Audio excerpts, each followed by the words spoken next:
में ज्यादातर हिंदी भाषा में ही स्पीच करना होता है, तो इंग्लिश में भी मुझे ज्यादा स्पीच करने की आदत नहीं है, हैबिट नहीं है। तो मैं आप लोगों से इजाजत चाहूंगा, परमिशन चाहूंगा कि हिंदी और इंग्लिश मिक्स थोड़ा थोड़ा स्पीच आप लोगों के बीच में करो। सबसे पहले तो BC declaration a socio economic and political development agenda for BCs at BC self respect conference आयोजित करने वाली जो कमेटी है, उसके जो प्रेसिडेंट हैं, उन सभी को धन्यवाद देना चाहता हूं। और इसलिए भी धन्यवाद देना चाहता हूं कि ये कार्यक्रम या प्रोग्राम उन लोगों ने जरूर दक्षिण भारत में, साउथ इंडिया में ऑर्गेनाइज किया, मगर नॉर्थ इंडिया तक इसका असर हो, इसके लिए उन्होंने नॉर्थ इंडिया के लोगों को भी यहाँ गेस्ट के रूप में आमंत्रित करने का काम किया, बुलाने का काम किया। इसके लिए भी हम उनको हार्दिक धन्यवाद देना चाहते हैं। क्योंकि देश भर में बीसी, ऑल इंडिया में बीसी, और ऑल इंडिया में जो बीसी की पॉपुलेशन है वो 1931 की कास्ट सेंसस के अनुसार 52% है। ऑल इंडिया के बीसी को एकजुट करना होगा, ऑल इंडिया के बीसीज को ऑर्गेनाइज करना होगा। वो ऑर्गेनाइज करने में आज जो ये बीसी डिक्लेरेशन का कार्यक्रम हो रहा है, प्रोग्राम हो रहा है, ये उसमें बहुत बड़ी भूमिका अदा करेगा, बिग रोल प्ले करेगा, ऐसी हम लोग उम्मीद करते हैं। आज के इस कार्यक्रम में उपस्थित जस्टिस ईश्वरिया साहब, जस्टिस पी चंद्र कुमार साहब, प्रोफेसर सूरज यादव मंडल साहब, तमाम सम्मानित गेस्ट और सामने बैठे फ्रेंड्स, साथियों, देश की आजादी को, फ्रीडम ऑफ कंट्री को 47 ईयर्स हो गए, 75 ईयर्स हो गए। 75 ईयर्स होने पर गवर्नमेंट ऑफ इंडिया के द्वारा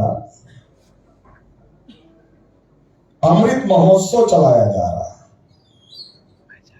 और ये कहा जा रहा है गवर्नमेंट ऑफ इंडिया के द्वारा कि ये अमृत काल चल रहा है। तो ये जो अमृत महोत्सव और अमृत काल चलाया जा रहा है, एक तरफ गवर्नमेंट ऑफ इंडिया इसको अमृत काल के रूप में ऑर्गेनाइज कर रही है, अदर साइड दूसरी तरफ देश की जो सबसे बड़ी आबादी है, जो देश की सबसे बड़ी पॉपुलेशन है, बीसी जिसको कहा जाता है, वो 52% है। मगर 52% की जो पॉपुलेशन है वो इस बात के लिए संघर्ष कर रही है, इस बात के लिए लड़ाई लड़ रही है, इस बात के लिए सड़कों पर उतर रही है, इस बात के लिए आंदोलन कर रही है, प्रोटेस्ट कर रही है। बीसी इस बात के लिए प्रोटेस्ट कर रहा है, जिसकी पॉपुलेशन देश में 52% है, कि हमारी भी सेंसस करो। इस बात के लिए प्रोटेस्ट करना पड़ रहा है। तो ये एक बहुत बड़ी समस्या बीसीज की है। जैसा कि प्रोफेसर मंडल जी ने बताया कि कास्ट सेंसस जो है ये एक बहुत बड़ा मुद्दा है। कास्ट सेंसस के बगैर बीसीज की समस्याओं का समाधान नहीं हो सकता है। तो कास्ट सेंसस के लिए लड़ाई लड़ना बहुत ज्यादा जरूरी है। बीसी की सेंसस नहीं हो रही, बीसी की जितनी पॉपुलेशन है उसके हिसाब से उसको जो रिप्रेजेंटेशन मिलना चाहिए, वो रिप्रेजेंटेशन बीसीज को नहीं मिल रहा है। बीसीज को रिजर्वेशन इन प्रमोशन नहीं मिल रहा है, बीसीज को पॉलिटिकल रिजर्वेशन नहीं मिल रहा है, और भी बहुत सारी बातें जो बीसीज को मिलनी चाहिए वो नहीं हो रही। ये नहीं हो रही है, इसका कारण क्या है, इसका रीजन क्या है, ये समझना बहुत ज्यादा जरूरी है। क्योंकि जो बीसी समाज है वो कंफ्यूज समाज है। क्योंकि मैं देश भर में घूम रहा हूं तो देश भर में डेली मैं बीसीज के लोगों के साथ में मीटिंग करता हूं। ऑल इंडिया में बीसीज के लोगों के साथ डेली मेरी मीटिंगें होती है। तो बीसी कंफ्यूजन में, मंडल कमीशन की हम लोग बात कर रहे हैं। मैंने बहुत सारे बीसीज को पूछा कि क्या आपने मंडल कमीशन की रिपोर्ट पढ़ा? तो बीसी समाज के लोग हमारा चेहरा ऐसे देखते हैं जैसे हमने कोलंबिया यूनिवर्सिटी की कोई लेटेस्ट रिसर्च के बारे में उनसे पूछ लिया, ऐसे देखते हैं। जिस कमीशन की वजह से आपको 27% रिजर्वेशन ऑल इंडिया में मिलता है, उसकी रिपोर्ट तक आपने नहीं पढ़ा।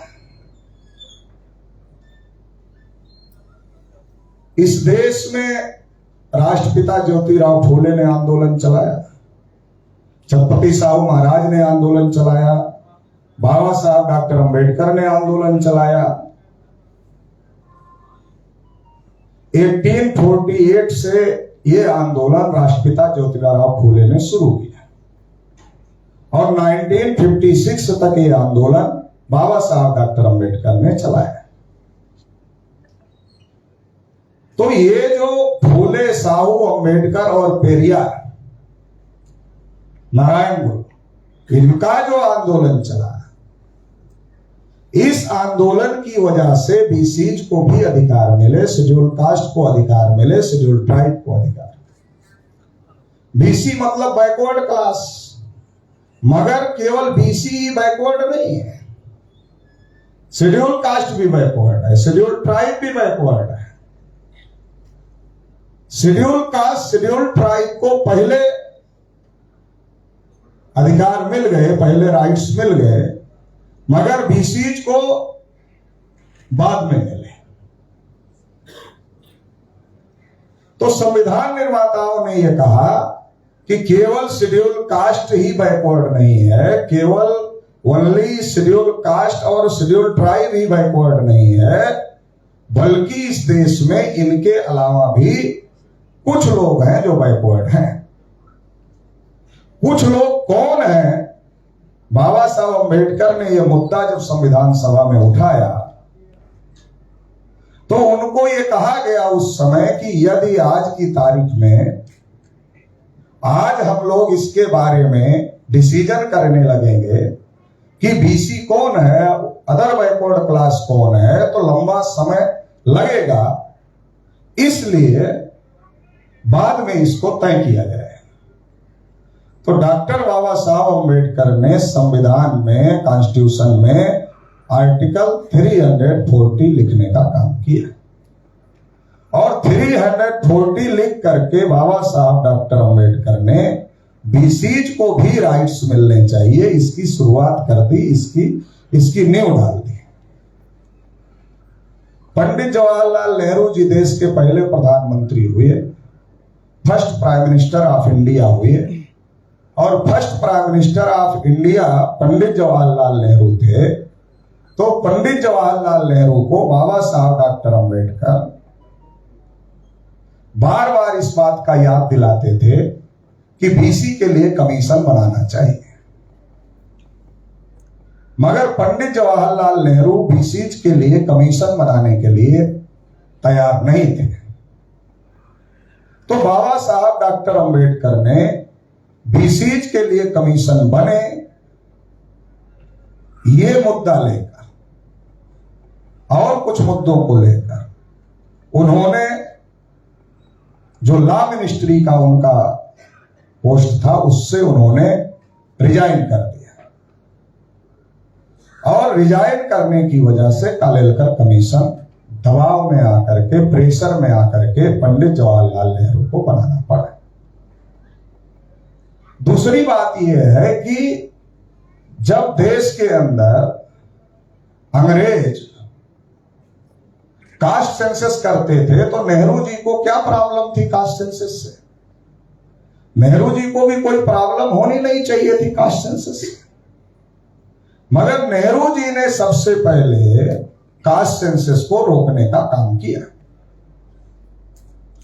मुझे ऐसा लगता है कि जब कांग्रेस में इंटरनली इलेक्शन हुए और उस इलेक्शन में सरदार वल्लभ भाई पटेल जीत गए, तो नेहरू जी को बड़ा उससे झटका लगा, बड़ा दुख हुआ कि हमारे पूर्वजों ने, ब्राह्मणों ने, चटर्जी, मुखर्जी, बनर्जी, गोखले, तिलक, आगरकर जैसे ब्राह्मणों ने कांग्रेस पार्टी को बनाया था। उस कांग्रेस पार्टी के अंदर भी पंडित जवाहरलाल नेहरू जैसा ब्राह्मण जीत नहीं सकता है इलेक्शन। तो फिर जब ऑल इंडिया का इलेक्शन होगा, पब्लिक इलेक्शन होगा, तो उसमें जिन ब्राह्मणों का परसेंटेज केवल 3.5% है, वो लोग इलेक्शन कैसे जीते? और अगर कास्ट सेंसस होती रही तो हर 10 साल में ये पता चलेगा, ये जानकारी हो जाएगी लोगों को कि ब्राह्मण्स की पॉपुलेशन 3.5% है, बीसीज की पॉपुलेशन 52% है। एक बार की जनगणना में पता चलेगा, फर्स्ट टाइम जनगणना में पता चलेगा, फिर सेकंड टाइम की सेंसस में पता चलेगा, फिर थर्ड टाइम की सेंसस में पता चलेगा, फिर फोर्थ टाइम की सेंसस में पता चलेगा। क्या पता चलेगा कि ब्राह्मण्स 3.5%, बीसीज 52%। तो बीसीज के दिमाग में, बीसीज के माइंड में यह बात जाएगी कि 3.5% लोग इंडिया पर रूल कर रहे हैं और 52% लोग उनके पीछे लगे हुए हैं, उनसे मांग रहे हैं, उनसे डिमांड कर रहे हैं और वो डिमांड पूरी नहीं कर रहे। तो बीसीज में जागृति आ जाएगी, बीसीज समझ जाएंगे, और बीसीज समझ जाएंगे तो देश की सत्ता, देश में व्यवस्था, देश में सरकार, गवर्नमेंट बीसीज के हाथ में चली जाएगी। 3.5% ब्राह्मणों के हाथ से निकल जाएगी और बीसीज के हाथ में चली जाएगी। इतना सोच करके नेहरू जी ने कास्ट सेंसस पर रोक लगा दिया। नेहरू जी ने रोक लगा दिया तो इंदिरा जी कैसे करती? नेहरू जी इंदिरा जी के पिताजी थे, फादर थे। जब नेहरू जी ने रोक लिया तो इंदिरा जी ने भी नहीं किया, इंदिरा जी ने नहीं किया तो राजीव जी ने भी नहीं किया। जब जब कास्ट सेंसस का समय आया तो कोई ना कोई ब्राह्मण ही देश के प्रधानमंत्री रहे। कर्नाटक के एचडी देवगौड़ा साहब जब प्राइम मिनिस्टर थे तो उन्होंने कास्ट सेंसस पर फैसला लिया, कास्ट सेंसस करने का फैसला लिया, मगर उनकी गवर्नमेंट गिरा दी गई। तो जब जब देश में सेंसस हुई, ब्राह्मण प्रधानमंत्री रहे। ये बात मैं इसलिए बता रहा हूं कि ओबीसी को उनका एनिमी कौन है और उनका फ्रेंड कौन है ये समझने की जरूरत है, उनका दोस्त कौन है और उनका दुश्मन कौन है ये समझने की जरूरत है। अगर ये नहीं समझेंगे तो शेर और बकरी की दोस्ती चलती नहीं है। शेर और बकरी की दोस्ती चलती नहीं है। घोड़े और घास की दोस्ती भी नहीं चलती। तो हमारा दुश्मन कौन है अगर हम नहीं जानेंगे, हमारा एनिमी कौन है और हमारा फ्रेंड कौन है अगर हम ये नहीं समझेंगे, तो हम अपनी समस्याओं का समाधान नहीं कर सकते। बीसीज के लोगों से जब हम बात करते हैं तो वो कहते हैं कि अटल जी तो सबसे अच्छे नेता थे। तो मैं आप लोगों को बताना चाहता हूं कि अटल जी जब प्रधानमंत्री थे, फिर सेंसस का समय आया। जब सेंसस का समय आया तो जैसे नेहरू जी सोचते थे बीसी सेंसस के बारे में, जैसे इंदिरा जी सोचती थी बीसी सेंसस के बारे में, जैसे दूसरे ब्राह्मण सोचते थे बीसी सेंसस के बारे में, वैसे ही अटल जी भी सोचते थे बीसी सेंसस के बारे में। इसलिए अटल जी ने भी बीसी सेंसस नहीं किया। वीडियो अपलोड ना कर। फिर मनमोहन सिंह की गवर्नमेंट आई, फिर सेंसस का समय आया। तो हम लोगों ने ये सोचा कि चलो इस बार एक सिख समुदाय के व्यक्ति, माइनॉरिटी समाज के व्यक्ति देश के प्रधानमंत्री हैं, प्राइम मिनिस्टर हैं, इस बार बीसी सेंसस जरूर हो जाए। तमाम जो बैकवर्ड क्लास के लीडर थे, वो लीडर बीसी सेंसस को लेकर के पार्लियामेंट को बंद कर दिया। मनमोहन सिंह जी फ्रंट पर आए और उन्होंने कहा हम इस बार की सेंसस में बीसी सेंसस करें। लेकिन पता नहीं, इसमें से कुछ लोगों को पता होगा, कुछ लोगों को नहीं पता होगा कि मनमोहन सिंह जी प्रधानमंत्री जरूर थे, मगर उनके सारे फैसले प्रणब मुखर्जी साहब लेते थे, जो बंगाल के ब्राह्मण थे। जब भी कोई इस प्रकार का फैसला आता था, करने का समय आता था, टाइम आता था, तो जीओएम बनाया जाता था, ग्रुप ऑफ मिनिस्टर्स, और उसका चेयरमैन दादा प्रणब मुखर्जी साहब को बना दिया जाता। तो प्रणब मुखर्जी साहब फैसले लेते। तो प्रणब मुखर्जी साहब ने फैसले ले लिया कास्ट सेंसस नहीं करें। कांग्रेस के लोग प्रचार करते हैं कि कास्ट सेंसस हमने करवाया था, झूठ बोलते हैं। सोशियो इकोनॉमिक सर्वे किया था, कास्ट सेंसस नहीं किया था, क्योंकि कास्ट सेंसस तब होगा जब सेंसस एक्ट में चेंज किया जाए। नेहरू जी ने अंग्रेजों के समय से जो सेंसस एक्ट था, कास्ट सेंसस, उसको चेंज किया और रिलीजन के आधार पर सेंसस शुरू किया, रिलीजन के बेस पर सेंसस शुरू किया। नेहरू जी ने रिलीजन के बेस पर सेंसस शुरू किया। अगर आपको कास्ट सेंसस करना है तो सेंसस एक्ट में चेंज करना पड़ेगा, फिर कास्ट सेंसस होगा। सेंसस एक्ट में चेंज नहीं किया गया कांग्रेस के द्वारा, केवल सोशियो इकोनॉमिक सर्वे किया गया, और सोशियो इकोनॉमिक सर्वे की रिपोर्ट आज तक पब्लिश नहीं की। अब 2014 का समय आ गया। 2014 के टाइम में नरेंद्र मोदी जी आ गए। नरेंद्र मोदी जी ने कहा मैं बीसी हूं, मेरा अपमान होता है, मेरे साथ भेदभाव होता है। बीसीज के लोगों ने सोचा कि नरेंद्र मोदी जी बीसी है, हम भी बीसी है, तो एक बीसी को दूसरे बीसी का सपोर्ट करना चाहिए। तो बीसी के लोगों ने नरेंद्र मोदी जी को सपोर्ट किया। 2014 नरेंद्र मोदी जी देश के प्रधानमंत्री बने, प्राइम मिनिस्टर ऑफ इंडिया बन गए। Prime minister of India Narendra Modi बनने के बाद में कास्ट सेंसस का मामला लोगों ने खड़ा किया। नरेंद्र मोदी जी ने कास्ट सेंसस पर सुप्रीम कोर्ट में उनकी गवर्नमेंट ने लिख कर दिया कि हम कास्ट सेंसस नहीं करें। महाराष्ट्र से जो लोग गए थे सुप्रीम कोर्ट में, उन लोगों ने रिक्वेस्ट किया कि 2011 में जो सोशियो इकोनॉमिक सर्वे की रिपोर्ट आई थी उसका डाटा ही पब्लिश कर दो। तो नरेंद्र मोदी की गवर्नमेंट ने उस पर भी एफिडेविट दिया, हम ये भी नहीं करेंगे। स्कॉलरशिप बीसीज की रोक दिया, बंद कर दिया।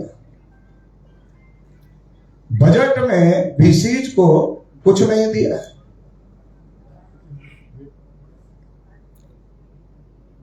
तो एक बीसी का व्यक्ति देश का प्राइम मिनिस्टर है और बीसीज के फेवर में कुछ नहीं हो रहा है। बीसीज के अपोजिट में सारा काम हो रहा है, विरोध में सारा काम हो रहा है, फेवर में कोई काम नहीं हो रहा है। क्यों ऐसा हो रहा है? एक बीसी का व्यक्ति देश का प्राइम मिनिस्टर है तो बीसी के फेवर में काम होना चाहिए, बीसी के फेवर में बात होनी चाहिए, मगर नहीं हो रही है। क्यों नहीं हो रही? क्योंकि जो गवर्नमेंट है वो नरेंद्र मोदी नहीं चलाते। जो गवर्नमेंट है वो आरएसएस के लोग बैकडोर से चलाते हैं। मोहन भागवत जी ने नरेंद्र मोदी जी को कह दिया है, ऐसा लगता है कि आपको स्पीच करने का अच्छा अनुभव है, आप अच्छी स्पीच करते हो, आप अच्छा स्पीच करते हो तो बीजेपी को ज्यादा वोट मिलते हैं। तो आप अच्छा स्पीच करते हो तो आप स्पीच ही करो। देश हम आरएसएस के लोग चलाएंगे। आप प्राइम मिनिस्टर बने रहो और आप अच्छी स्पीच करो, इंडिया में करो, फॉरेन में करो। फॉरेन में जाना है तो हम व्यवस्था करेंगे आरएसएस के लोग आपकी, वहां भी आप स्पीच करो, इंडिया में भी करो।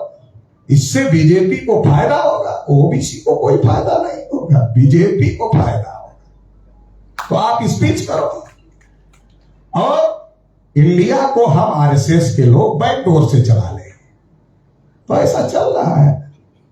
वरना कोई मूर्ख से मूर्ख आदमी अगर आप खोज लो और उसके हाथ में कुल्हाड़ी दे दो, पता नहीं आप लोग कुल्हाड़ी समझते हो नहीं समझते हो, जिससे लकड़ी काटी जाती है। हाँ, तो कुल्हाड़ी अगर उसके हाथ में दे दो और उसको कहो कि कुल्हाड़ी अपने पैर पर मारो, बोलेगा ठीक है आप हमको मूर्ख समझते हो, मगर इतना मूर्ख मत समझो कि हम खुद ही अपना पैर काटने का काम करेंगे। इतना मूर्ख तो हमको मत समझो। मोदी जी देश के प्राइम मिनिस्टर हैं, मूर्ख तो है नहीं। आप कह भी नहीं सकते, प्राइम मिनिस्टर को कैसे कह सकते हैं? कह भी नहीं सकते। कंक्लूड ही कर रहे हैं। फिर भी कुल्हाड़ी बीसी के पैर पर चल रही है। तो ये निश्चित रूप से मोदी जी नहीं, आरएसएस के लोग पीछे से चला रहे हैं। आरएसएस के लोगों ने कहा जितना भाषण कर सकते हो, जितना स्पीच कर सकते हो करो, मगर बीसी के बारे में स्पीच मत करना। तो 9 इयर्स हो गए गवर्नमेंट को, बीसीज के संदर्भ में, बीसीज के बारे में कोई स्पीच सुना मोदी की? कोई स्पीच नहीं। तो देश भर में कांग्रेस और बीजेपी के लोगों ने मिलकर बीसीज को उनके हक अधिकारों से रोकने का काम किया है। और बीसीज उन्हीं के लिए इस्तेमाल हो रहे हैं, या तो कास्ट के आधार पर या तो रिलीजन के आधार पर। 16 नवंबर 1992 को जब मंडल कमीशन का डिसीजन आया, बीसीज के साथ धोखा हो गया, तो बीसीज को पार्लियामेंट हाउस घेरना चाहिए था। उसको लेकर पार्लियामेंट हाउस पर मोर्चा लेकर जाना चाहिए था, मगर आरएसएस बीजेपी के लोगों ने जो मोर्चा पार्लियामेंट पर जाना चाहिए था वो मोर्चा अयोध्या भेज दिया और 6 दिसंबर 1992 को बाबरी मस्जिद गिरा दी गई। आज मंदिर वहां निर्माण किया जा रहा, बनाया जा रहा है।